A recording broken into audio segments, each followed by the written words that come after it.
Bir lider, kalabalıkları nasıl ikna eder? Cevap, bundan yaklaşık 100 yıl önce yazılmış, sayfaları sararmış bir kitabın satır aralarında gizliydi. Bir insanı tek başına ikna etmek zordur, fakat binlerce, hatta milyonlarca insanı aynı ülke etrafında toplamak, onları tek bir ses, tek bir yürek haline getirmek neredeyse imkansız görünür. Tarih, kitleleri arkasından sürükleyen liderlerle doludur.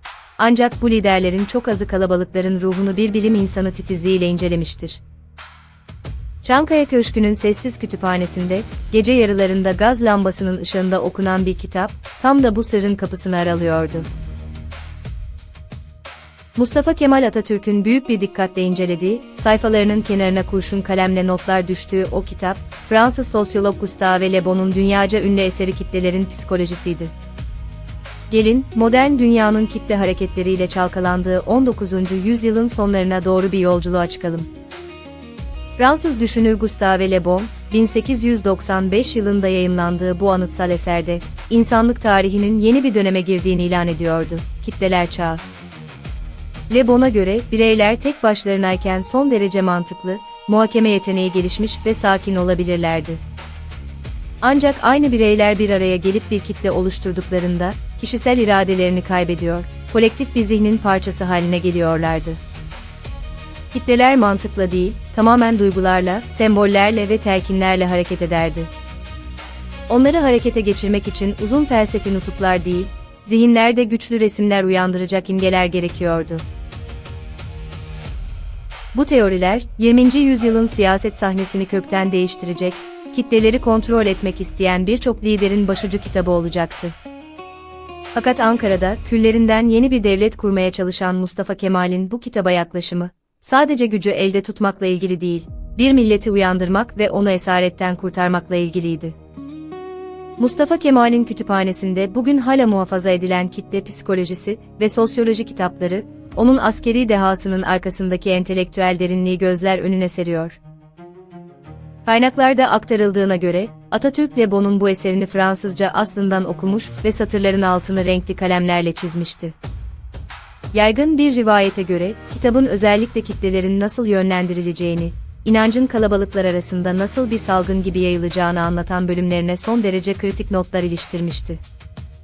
Anlatılır ki, o sayfa kenarlarında, Türk milletinin o günkü sosyolojik durumuna dair mukayeseler, bir halkın yılgınlıktan ve umutsuzluktan nasıl çıkarılabileceğine dair zihinsel notlar yer alıyordu. Her ne kadar bu spesifik satır arası notların tam metni ve varlığı bazı tarihçiler arasında hala bir tartışma ve rivayet konusu olsa da, Mustafa Kemal'in Kurtuluş Savaşı boyunca attığı her adım, kitle psikolojisini ne kadar kusursuz bir şekilde yönettiğini açıkça kanıtlıyor. O cephede düşmanla savaşırken, arkasındaki halkın ruh halini de bir nakkaş gibi işliyordu. Peki 1. Dünya Savaşı'ndan yeni çıkmış, her şeyini kaybetmiş, yorgun ve yıpranmış bir halk, nasıl oldu da topyekun bir direnişe ikna edilebildi? İşte bu, kitle psikolojisinin teoriden pratiğe döküldüğü o muazzam tarihi arka plandır. Mondros Mütarekesi imzalandığında, Anadolu insanı büyük bir travma içindeydi. Ordular dağıtılmış, topraklar işgal edilmiş ve 1000 yıllık bir imparatorluk çökmüştü. Kalabalıklar çaresizdi, bir çıkış yolu göremiyorlardı ve en önemlisi parçalanmış bir yapıdaydılar. Le Bon, kitabında kitlelerin bir lider olmadan asla harekete geçemeyeceğini, her kalabalığın rehberine körü körüne itaat etme eğiliminde olan uysal bir sürü olduğunu ileri sürer. Mustafa Kemal bu tespiti çok iyi analiz etmişti. Ancak o, bu itaat duygusunu bir diktatörlük kurmak için değil, halkın kendi egemenliğini eline almasını sağlamak için kullanacaktı. Kalabalıkları, ortak bir kadere inanan bilinçli bir ulusa dönüştürmesi gerekiyordu. İşte tam bu noktada, videonun ve tarihin en çarpıcı dönüş noktasına, o en güçlü anına şahit oluyoruz. Mustafa Kemal, Anadolu'ya geçtiği andan itibaren hiçbir zaman sadece emirler veren bir general gibi davranmadı. Amasya Genelgesi'nde, Erzurum ve Sivas kongrelerinde hep aynı yöntemi kullandı: telkin, tekrar ve sirayet. Le Bon'un teorisinde kitleleri ikna etmenin 3 temel kuralı vardır: İddia etmek, bunu sürekli tekrarlamak ve fikrin kitle içinde bir salgın gibi yayılmasını sağlamak. Mustafa Kemal, kongrelerde ve yayımlandığı beyannamelerde karmaşık siyasi teorilerden bahsetmedi. Son derece sade, vurucu ve zihinlerde imge oluşturan tek bir iddiayı sürekli tekrarladı. Milletin bağımsızlığını, yine milletin azim ve kararı kurtaracaktır. Bu cümle sıradan bir siyasi slogan değildi. Umutsuz bir kitleye verilen en büyük telkindi.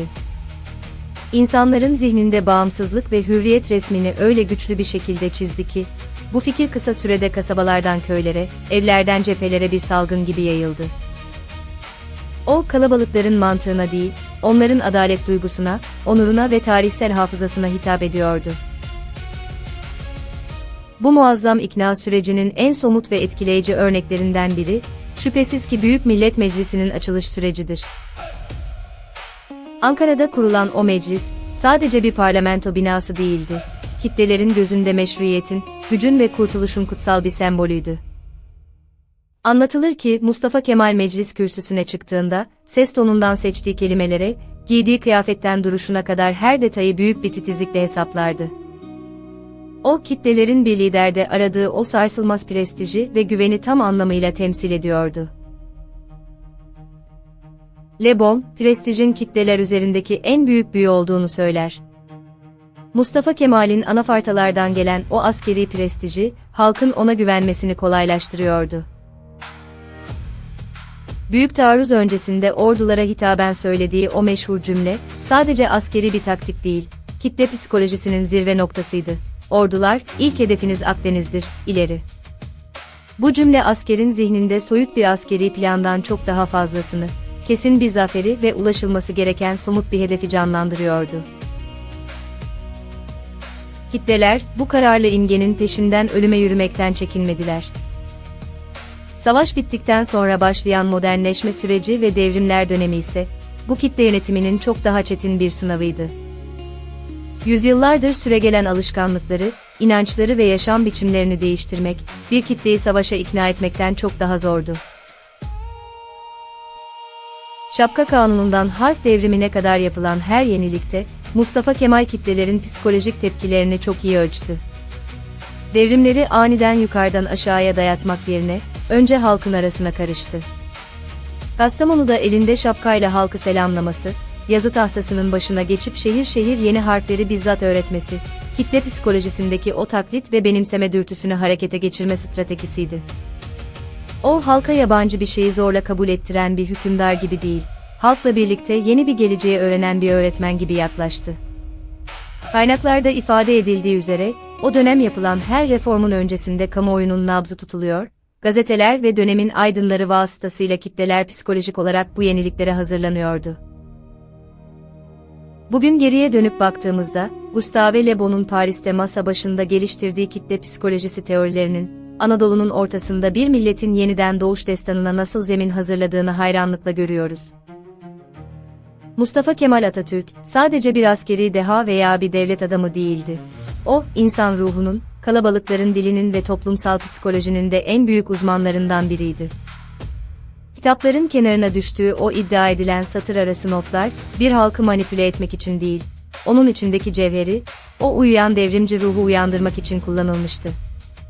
O, kitlelerin tehlikeli, yıkıcı ve rasyonel olmayan doğasını, yapıcı, kurucu ve çağdaş bir enerjiye dönüştürmeyi başaran nadir liderlerdendi.